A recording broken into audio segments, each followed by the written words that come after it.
Et c'est Monsieur Guillaume Kasbarian, qui est ministre de la fonction publique, qui est avec nous. Bonjour Monsieur le ministre. Bonjour et joyeux anniversaire. Merci beaucoup, 20 ans de GG. Vous vous êtes fait remarquer dernièrement puisque vous avez félicité Elon Musk, le milliardaire américain qui vient d'être nommé par Donald Trump pour tailler dans les dépenses publiques. Vous avez tweeté en anglais: je me réjouis de partager avec vous les meilleures pratiques pour faire face à l'excès de bureaucratie, réduire les lourdeurs administratives et repenser les organisations publiques au bénéfice de l'efficacité des agents publics. La gauche est vent debout. Vous avez été recadré par Michel Barnier ? Non, parce que saluer un responsable politique qui a été nommé, cela ne veut pas forcément dire qu'on adhère à toutes ses positions, à ses valeurs et qu'on veut copier-coller un modèle. Je me réjouis de partager avec vous les meilleures pratiques. Vous C'est adhérez. un message que je souhaitais faire pour saluer la nomination d'un responsable politique.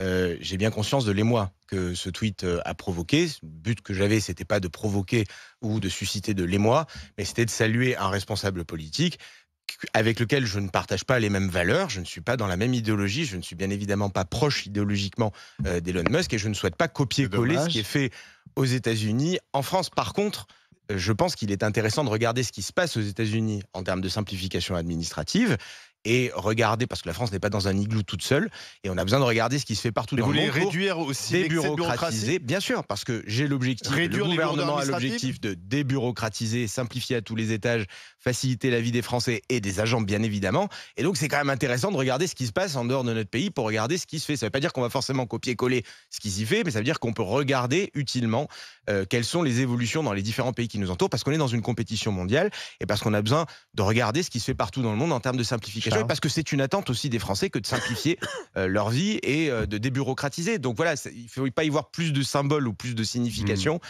qu'une salutation à un responsable politique que je sais bien évidemment polémique. Je ne souhaite pas le copier-coller et je comprends l'émoi que ce tweet a suscité, mais je le redis, nous avons besoin de débureaucratiser et de le faire en France avec notre méthode à la française. Moi, je trouve ça fascinant de voir à quel point on est en France enténébré par nos dogmes, au point qu'il faille s'excuser d'avoir manifesté une forme de sympathie pour quelqu'un qui est officiellement une espèce de génie dans son domaine, qui envoie des satellites dans l'espace, des fusées, qui prévoit la conquête de Mars, qui a créé des entreprises exceptionnelles. Et il faut, quand on est ministre de la fonction publique en France, c'est l'URSS, il faut s'excuser de regarder à l'ouest et de faire remarquer qu'à l'ouest, ça marche un tout petit peu plus qu'à l'est. Voilà. Donc ici, on est derrière le rideau de fer et il faut s'excuser. Donc moi, j'ai eu de la sympathie pour le tweet que vous avez publié, et de façon générale pour vos déclarations d'intention, mais ce qui me fait peur, c'est qu'on en reste au stade de l'intention et au stade de la communication, puisque vous appartenez à une famille politique qui est maintenant au pouvoir depuis très longtemps, 7 ans, si on s'en tient à 2017, ça a commencé un peu avant pour beaucoup d'entre eux, et moi ce que je vois, c'est que loin de s'être débureaucratisé, notre État a continué à recruter. Il y a eu 60 000 nouveaux fonctionnaires l'année dernière. Est-ce qu'il y avait besoin de 60 Il y a les collectivités aussi. Oui, d'accord, mais donc, en tout cas, 60 000 nouveaux fonctionnaires en 2023. Le Monde titrait d'ailleurs, c'est leur approche des choses, que le secteur public était désormais la locomotive des créations d'emplois. C'est une belle façon de voir ça. En URSS, ils auraient dit la même chose. Le secteur public, locomotive des créations d'emplois, en constatant que entre mi-2023 et mi-2024, c'est le secteur public qui est à l'origine de plus de la moitié des créations d'emplois. Donc, moi, je vote comme, entre guillemets, permettez-moi de l'appeler comme ça, en tout cas, vos déclarations sont sympathiques, mais je constate que vous appartenez quand même à des gens qui ont un bilan. Et le bilan en la matière, pour moi, excusez-moi, il est inexistant. La simplification, pour moi, c'est un travail au long cours. Ça ne se fait pas en 2 secondes. Il y a beaucoup de choses qui ont été faites depuis 7 ans sur le sujet. Moi, j'ai moi-même porté une loi qui a permis de supprimer plus d'une quinzaine de comités et qui a permis d'accélérer les extensions de sites industriels. Mais on n'en a pas recréé d'autres à côté ? J'ai porté aussi des mesures de simplification sur les squats pour accélérer les expulsions en cas de squat. C'était aussi de la simplification administrative pour permettre aux préfets de sortir beaucoup plus rapidement les squatteurs. Et donc, il y a une vraie volonté que j'ai dans le passé et que j'ai aujourd'hui au sein du gouvernement, avec un objectif très clair du Premier ministre de débureaucratiser. Ça veut dire supprimer 10% des agences dans les 4 ans qui viennent. Ça veut dire supprimer des comités Théodule.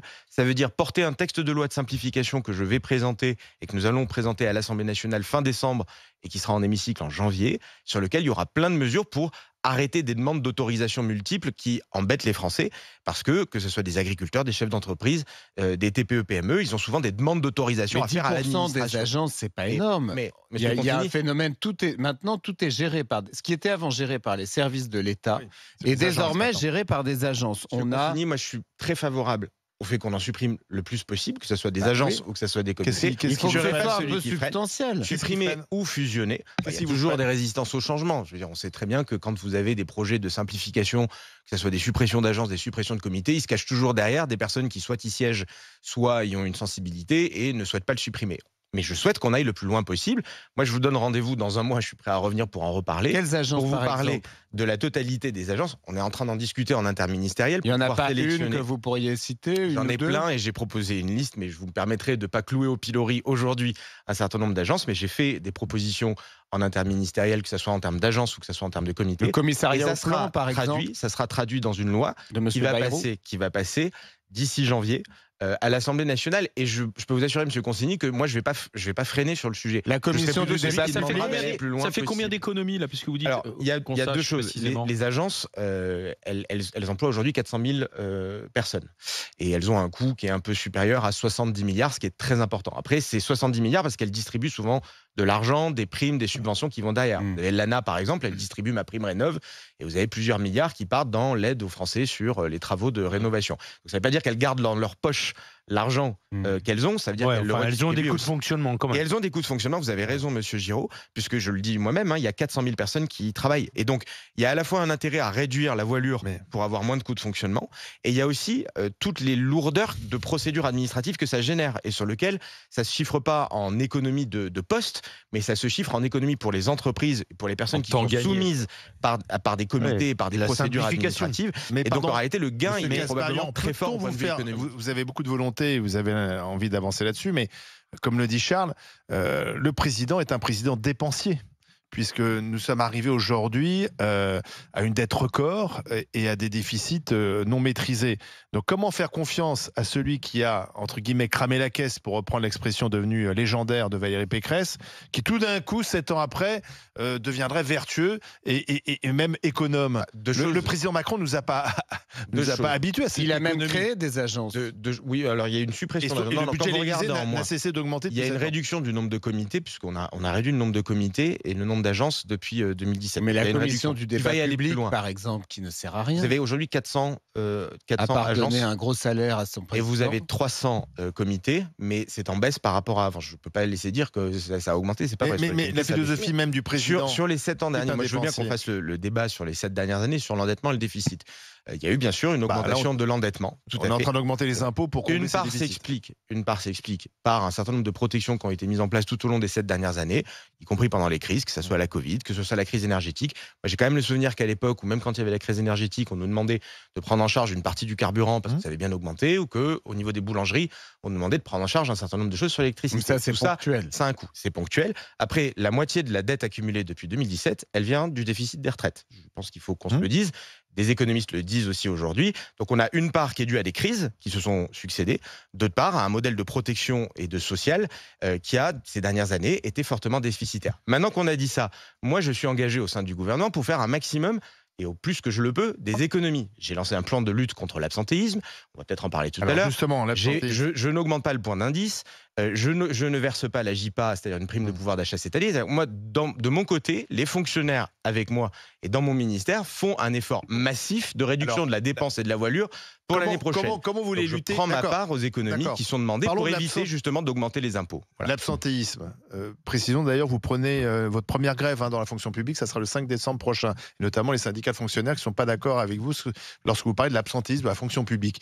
Que voulez-vous faire précisément? Alors, le constat part d'une augmentation du nombre de jours d'absence dans la fonction publique ces dernières années, structurellement. En 2019, dans la fonction publique, on était à 8,9 jours en moyenne d'absence par agent.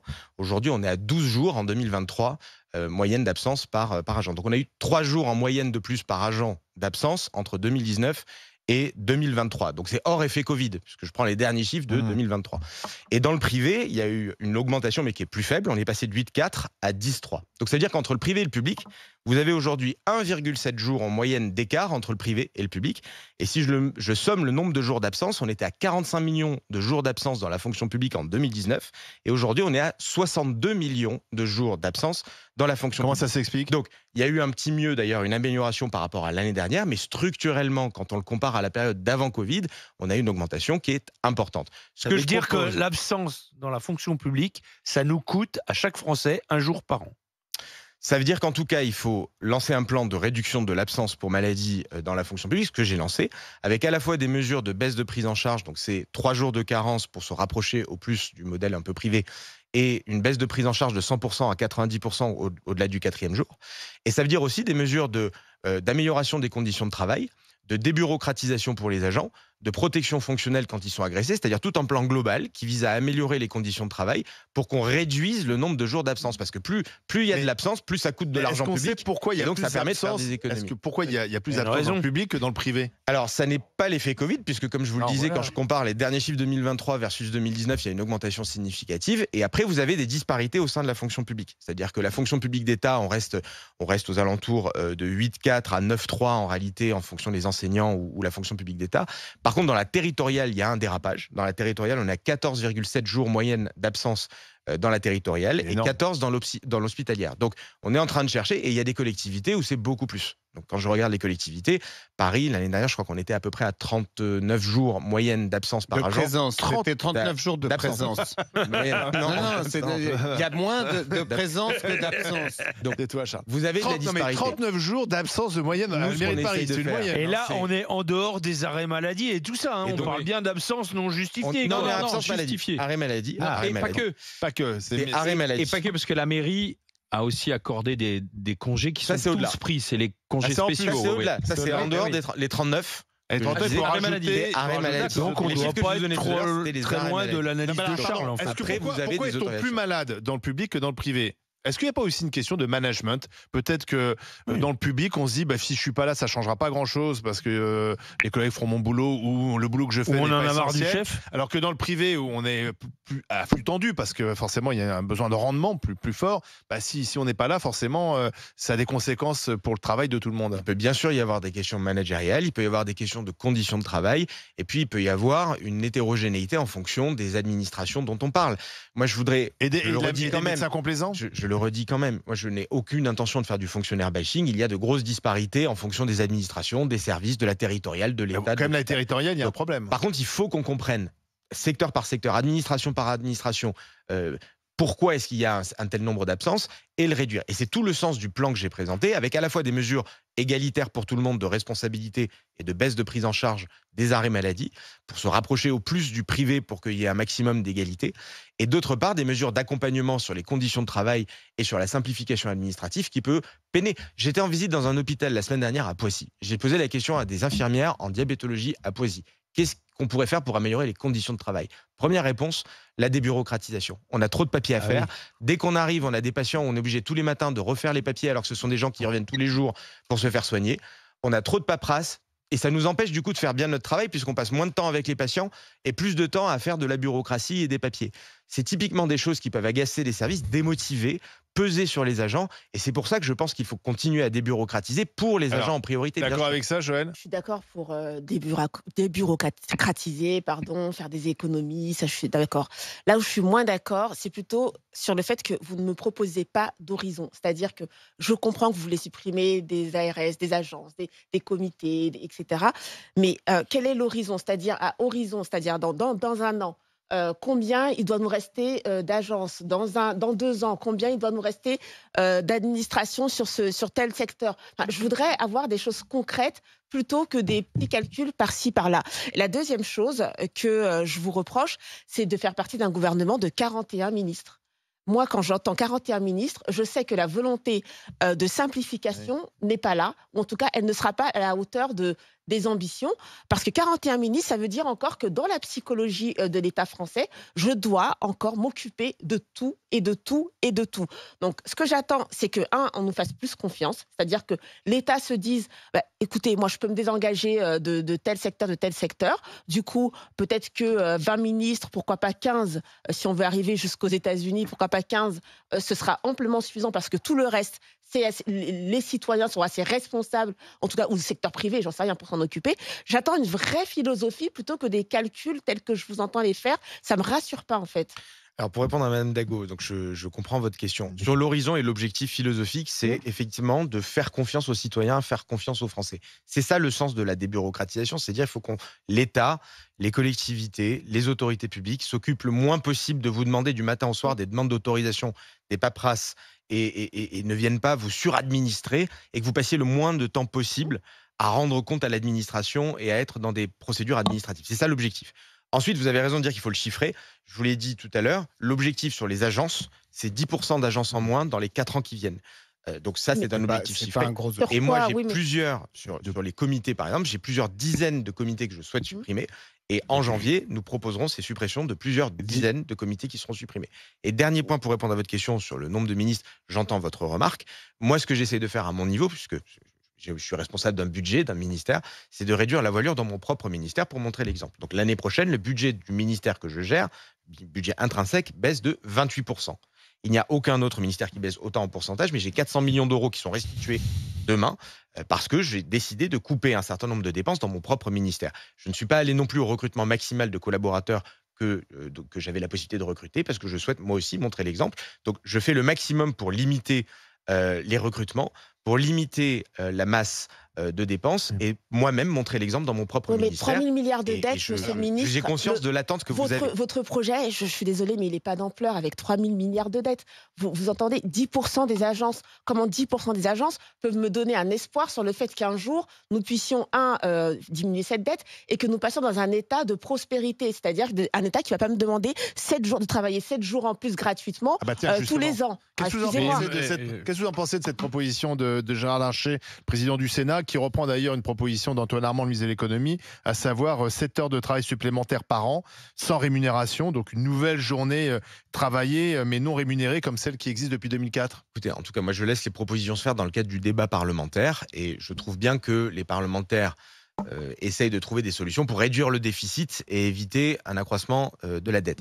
Moi, ma philosophie personnelle, elle me cherche toujours à pousser la réduction des dépenses avant toute chose. Voilà, parce que c'est parce qu'on arrive à baisser la dépense publique qu'on a du coup moins besoin d'augmenter les impôts et moins besoin de demander plus d'efforts aux uns et aux autres. Donc vous n'êtes pas très favorable, à titre personnel. C'est que je dis, moi, la philosophie dans laquelle je suis et sur laquelle beaucoup de ministres et le gouvernement est engagé, c'est d'essayer au maximum de réduire la voilure sur la dépense publique, la dépense sociale, la dépense de l'État, la dépense des collectivités, faire un effort. Et quand on a montré que du coup, on était capable de faire un effort, s'il y a besoin de combler un déficit, là, on peut se permettre effectivement de demander. Qui arrive, les dépenses augmentent encore.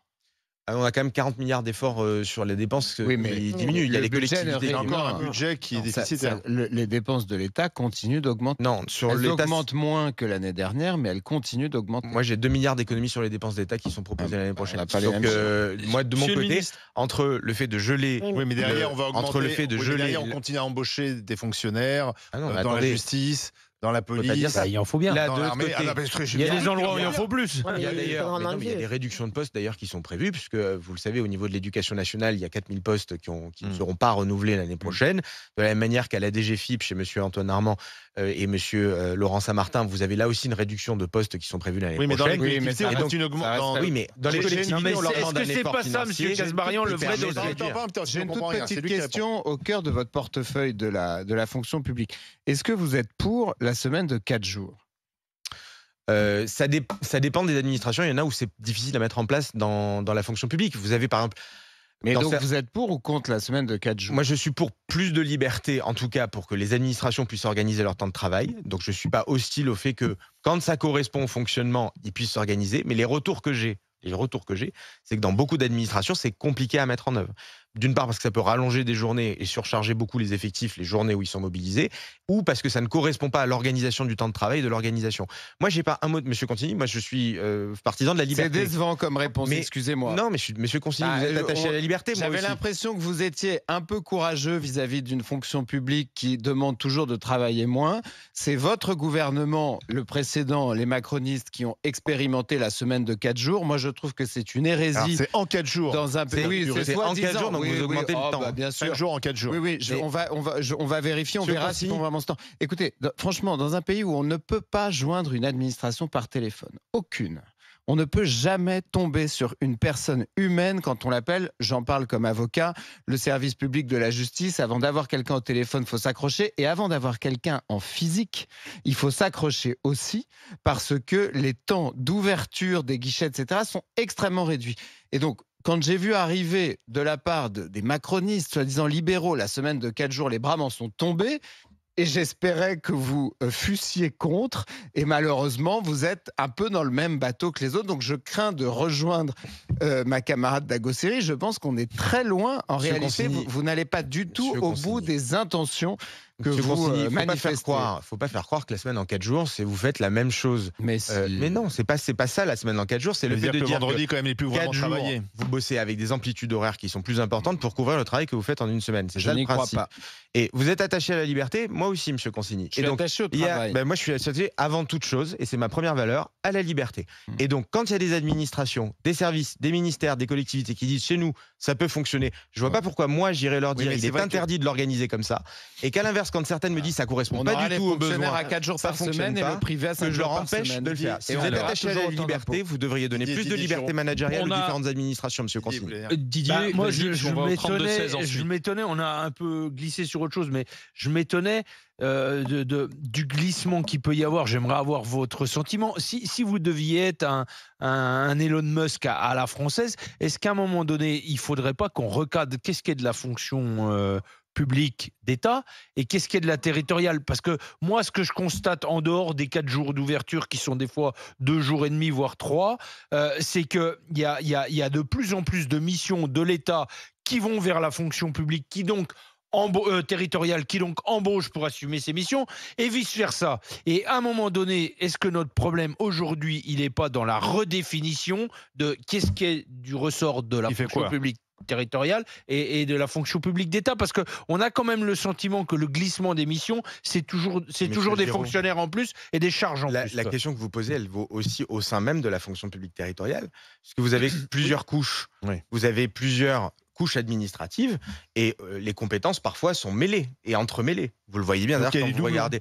Eh ben, parfois, il peut y avoir des doublons, il peut y Des avoir triplons, des plans quadruplons, sur quoi. le vélo, sur d'autres sujets sur lesquels vous avez la région, le département, l'interco, la mairie, tout le monde s'y met, et avec parfois des doublons qui peuvent être observés. Et donc, la définition de qui fait quoi, ça me semble essentiel déjà Est-ce pour que que les c'est gens pas la comprennent. première réforme pour C'est- faire des c'est un premier économies, sujet. quoi? Après, le deuxième sujet, Redéfinir les personnellement, missions. vous me posez la question de qu'est-ce qui permettra de réduire la voilure à un moment sur la dépense publique. Moi, je et dis même sur la dégraisser le fonction. mammouth. Mais... Mais sur le sujet, pas forcément la même expression, Monsieur Giraud. Moi, je pense qu'il y a un levier sur notamment l'intelligence artificielle et le digital qui est phénoménal. Le fait d'avoir des logiciels qui vous permettent aujourd'hui d'analyser des dossiers, mais en quelques secondes, alors qu'avant, il fallait un traitement en back-office pendant des jours et des jours et que ça prenait beaucoup de temps d'agents publics. Je pense que demain, quand on aura ces nouvelles technologies qui se déploieront partout dans l'administration, que ce soit dans la justice, que ce soit à l'hôpital, que ce soit au niveau des administrations, On fera et que des ça fait économies. gagner- mais sur au moins des personnes qui sont sur de l'administratif pur, ça permettra de réduire le temps administratif et de se consacrer vraiment à la vraie valeur ajoutée de la fonction publique, c'est-à-dire les soignants, Ça, je les l'entends, gendarmes moi. sur le terrain, les personnes au contact du Ce public. serait bien s'il n'y avait pas encore un fonctionnaire derrière qui devait valider vérifie le dossier que- et qui devait vous demander la 10e fois, la 10e pièce de la journée. Je l'ai eu lorsque j'ai voulu inscrire ma fille au collège, parce qu'elle est passée du privé au public. Et tous les jours, j'ai un mari qui travaille avec l'administration française. Et à chaque fois, donc bien sûr, vous envoyez tout par l'IA, c'est génial. Puis à chaque fois, il y a un fonctionnaire qui vous dit qu'il manque telle pièce 3 fois dans la même semaine. Donc je suis désolée, moi je veux bien que C'est vous vrai, Madame Dago. simplifiez, Mais vous avez mais raison, si derrière c'est pour finir avec la même chose, avec un fonctionnaire qui a même le doigt sur le emmerdement. bouton et qui vous embête, pardon de dire ça comme ça, mais qui vous embête avec une pièce, puis une autre, puis une troisième et une quatrième, bah, je suis désolée, ça sert à rien. C'est de l'argent jeté par les Je suis d'accord, fenêtres. Madame Dago, sur le fait qu'il ne faut pas qu'on vous redemande du matin au soir les mêmes éléments alors que Bah, vous avez déjà donné. C'est ce qu'on appelle le dites-nous-le une fois. Or, aujourd'hui, dans beaucoup d'administrations, ça ne fonctionne pas et les gens ne ressentent pas l'effet de cette politique-là. Et on doit mettre beaucoup plus d'efforts pour que quand vous donnez des informations Alors. sur votre identité, sur vos différentes caractéristiques, que vous ne soyez pas tous les matins à redonner les mêmes informations. Ça vaut pour l'inscription à l'école, ça vaut pour l'admission à l'hôpital, ça vaut pour Le quand vous but- allez à la préfecture, pour tous les actes administratifs. On ne On devrait va- pas redire toujours la même chose aux agents publics. On Vous va avez raison, passer c'est un énorme chantier. par le 32-16, justement. C'est un professeur d'anglais, c'est Réjeanne qui est avec nous, nous appelle de Moselle. Bonjour Réjeanne. Oui, bonjour. Voilà, le ministre est avec vous. Qu'est-ce que vous vouliez lui dire, Réjeanne?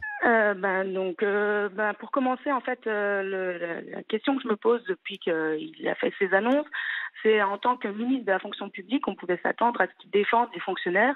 Et là, on a vraiment le sentiment que son but, c'est de détruire les fonctionnaires. Moi, honnêtement, je me sens agressée par ce qu'il prévoit de faire. En particulier, les 3 jours de carence, ça, je peux vous dire que ça ne passe absolument pas, d'autant plus pour les professeurs. C'est soi-disant pour s'aligner sur le privé, mais dans ces cas-là, il faut s'aligner sur le privé pour tout. Et pour nous, c'est vraiment à la double peine, parce qu'en fait, on est face à un public qui peut nous transmettre leur fragilité, et les raisons de nos absences sont liées à ça aussi essentiellement. Et son terme, enfin le terme qu'il emploie d'absentéisme, ça c'est pareil, c'est une insulte. C'est une insulte pour nous. Il n'est pas question d'absentéisme, comme si on faisait exprès d'être absent. Et il devrait plutôt se poser la question de pourquoi il y a des profs absents et pourquoi surtout ils ne sont pas remplacés. L'absence d'un professeur se voit en fait. C'est ça le problème. Alors, choqué, Sur ces 3 jours de carence, notamment. Ouais. Mais moi, Oui. Réjeanne, mon but n'est pas de vous choquer, et je tiens à le redire ici sur ce plateau, comme je le redis tous les jours, malgré les caricatures. Moi, j'ai beaucoup d'admiration pour les 5,7 millions d'agents dans notre pays qui, pour l'immense majorité, travaillent matin, midi, soir, week-end au service des Français. Et je ne rentre jamais dans du fonctionnaire bashing, et je défends bien sûr le travail, l'engagement admirable de l'immense majorité des agents publics au service des Français que l'on contacte tous les jours. Et pour autant, je représente aussi tous les Français, c'est-à-dire que je suis ministre de la fonction publique.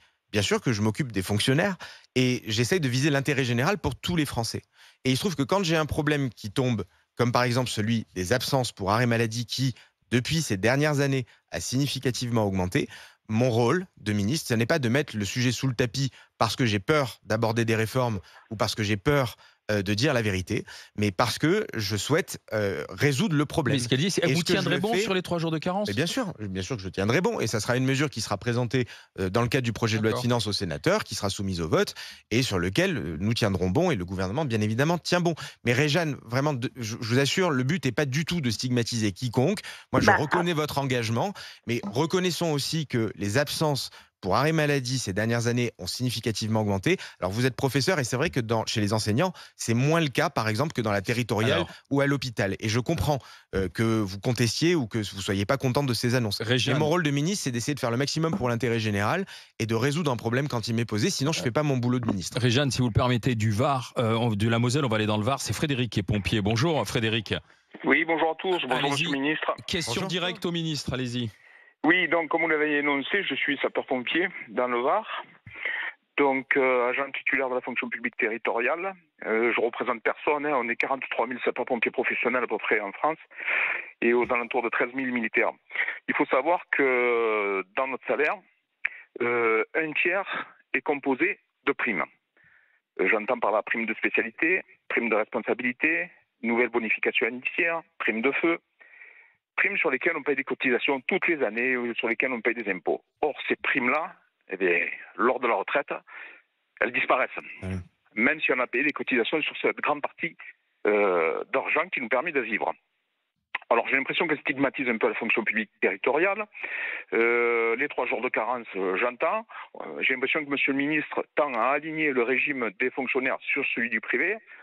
Ça commence par les 3 jours de carence, bien évidemment. Il faut savoir quand même que dans le privé, dans 70% des cas, je crois à peu près, ces mesures sont compensées par le patronat, qui va couvrir C'est Ouais. ce qui n'existe pas dans la fonction Mais publique territoriale. réponse de Guillaume Frédéric, Castorien. si je veux résumer, c'est la prime notamment pour les retraites. Qu'est-ce que Alors, vous il y a comptez deux choses faire, dans ce que dit monsieur Frédéric. Casbarian Non, le dans le ministre. privé, c'est pas vrai de dire que la totalité des entreprises ou la grande majorité des entreprises prennent en charge les jours de carence et mettent une prise en charge. Ça dépend des conventions collectives, ça dépend des entreprises. Et souvent, quand c'est pris en charge, il faut avoir une certaine ancienneté dans la boîte ou un certain nombre d'absences dans l'année pour que ça marche et que ça soit pris en charge. Donc attention Pour à les ne pas le faire salariés. quand on est salarié. Parce vous que avez les raison. indépendants, c'est 7, Et 15 c'est zéro, ou 20 hein. jours. Enfin, Et la c'est prime zéro, mais c'est sûr. Après, sur la question des primes, Frédéric, effectivement, dans la fonction publique, il y a beaucoup de professions, de métiers dans lesquels vous avez une rémunération par prime.